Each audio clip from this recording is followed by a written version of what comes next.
The day after town is always particularly rough for me. It usually involves some logistical hurdles and always a climb with a full pack and full stomach. Leaving Breck after 2 zeros with friends was no exception, and when we woke up in the morning, our sleeping bags still hadn't dried from when we'd washed them. Then we missed the bus, and so on. We finally got back on trail, and I was struggling. I didn't even take any footage this day. These are all shots from other days, so you know it was rough. We made it to our planned camp spot, partway up another huge climb. It was pouring rain as we rushed to set up, but we stayed pretty dry, so I wasn't too upset after all. The next morning had more big climbs in store for us. I remember looking at my watch during this section of Colorado and feeling validated, realizing the elevation we were gaining was definitely the reason I was feeling so wiped. Despite the climbs, the morning was gorgeous, and we got to see some Jeeps, which is always kind of fun because they always kind of look at you like you're absolutely off your rocker for walking. It's hard to describe, but for some reason, those looks are actually really rewarding. As the afternoon went on, we got closer to the Argentine Spine, an alternate I'd considered taking on the approach to Gray's Peak. However, dark clouds started to roll in, and not only was the Spine out of the question, we felt we should probably bail off the regular CDT as well, and get below treeline. There was a Jeep road that took us to the town of Montezuma, which is more like a street of houses than a town. And it was one of the friendliest detours I've ever taken. I fell in a creek on our way there. Also, I just took a nice little fall in the creek. All my stuff is soaked. I fell like backpack backwards, but my mood turned around quickly because of how friendly all of the locals were. Someone even offered to let us sleep in their yard. As the evening went on, we reconnected with the CDT and tried to get as close to the base of Gray's Peak, the only 14,000 foot peak and the highest point on the CDT, as possible. We left camp before 7 to hopefully get up and over Gray's Peak before afternoon storms. On the way up Gray's is a 13er called Edwards, and in between Edwards and Gray's is a pretty spicy ridge that we heard could take at least an hour to traverse. There's definitely some class 2, maybe even 3 sprinkled in the ridge, and it did take us about an hour to get to the top of Gray's. I was thankful we'd planned well and were doing this in the morning because any sort of weather on this section would have been too much for my nerves, and there were absolutely no bailout points. By the time we summited, the sky was a little gray, but we were happy to have made it to the top.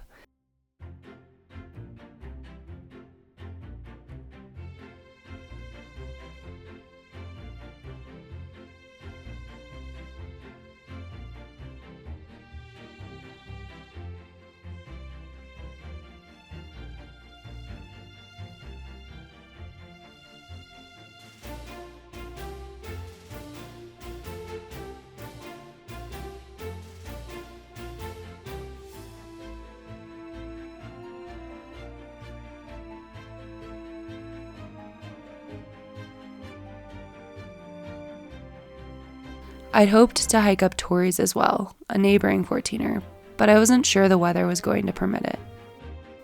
Once I was back on the CDT, the clouds seemed to clear a little bit, so I decided to go for it. Returning to the CDT added about 1,000 feet of gain, but that's still better than coming all the way back one day and probably adding 4,000 to 5,000 more. I asked some trail workers to watch my pack and darted up Torreys. I managed to get up and down in about an hour. Definitely worth it. I saw several different groups of mountain goats on the descent and lots of beautiful wildflowers. I met up with Kid and Switch in the parking lot for lunch and was feeling pretty good about the day. We crossed I-70 and hiked north from the Herman Gulch trailhead toward camp. Switch and I saw a moose before setting up camp in a semi-sheltered spot protected from the evening storms. We knew the weather was supposed to be pretty bad, so we woke up super early to get over another 13er before the storms came in. We had a bailout point, but we knew it might be blocked by a cornice, and when we got there, it was. The clouds thickened and it started to sprinkle, and we knew we had to figure out what to do quickly because it was going to get worse. We threw our packs down and slid down the only part of the cornice that wasn't overhanging. Looking back, I don't recommend it, but it was better than getting struck by lightning. We bailed down the Jeep road on the other side as it started to pour rain and thunder.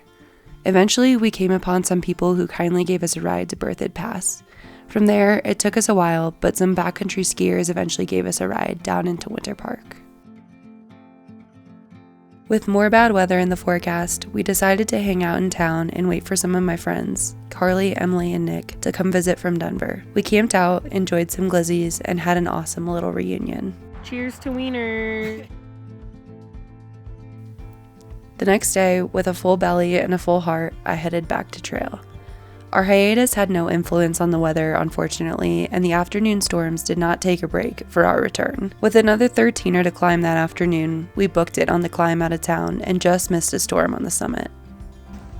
We made it up out of Winter Park. Skies all around us look like shit, but we had a window. Yeah, woo!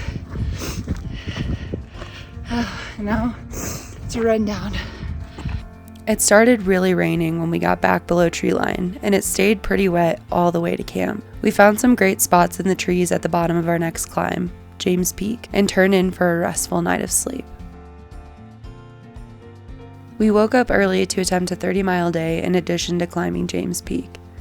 Despite my slow start on the climb, I still made it up and over by around 10 a.m. The descent was beautiful, but soon turned into hard-to-follow trail over terrain that led to a high probability of ankle rolls. I bailed on the official route down to the road and took that up to Rollins Pass. Before long, Colorado's claim to fame and the bane of my existence started to roll in.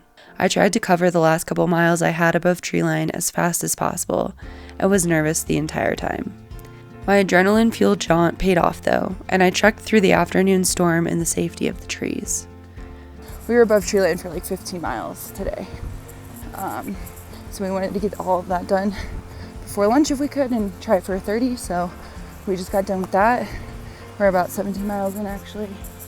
And it is thundering up there, so I'm glad I'm down. Hopefully our friend Switch is okay. He knows what to do though, so I'm sure he's fine. I made it to camp 31 miles later, just as it started to get completely dark, and Kid and I ate dinner in our rain clothes to ward off the mosquitoes.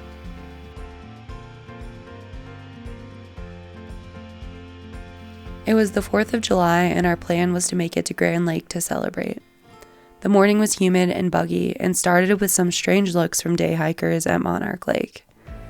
The morning should have been a tip-off to how the day would go, but I still wasn't prepared when the sun came out, and so did my sweat. Walking around Grand Lake with boats buzzing by was almost torturous, and I thought about sticking my thumb out more than once. Luckily, after the morning's climb, the miles into town were cruisy, and before long, I'd made it to the edge of town. I walked until I met Kid at a brewery, and the productive intentions I had for the day derailed from there. Luckily, a trail angel agreed to let us stay in her yard when everywhere else in town was full. On our way to resupply, we met even more friends at another bar and ended up staying there until the fireworks show that evening. I crawled into my tent afterward, slightly buzzed and fully thrilled to be exactly where I was.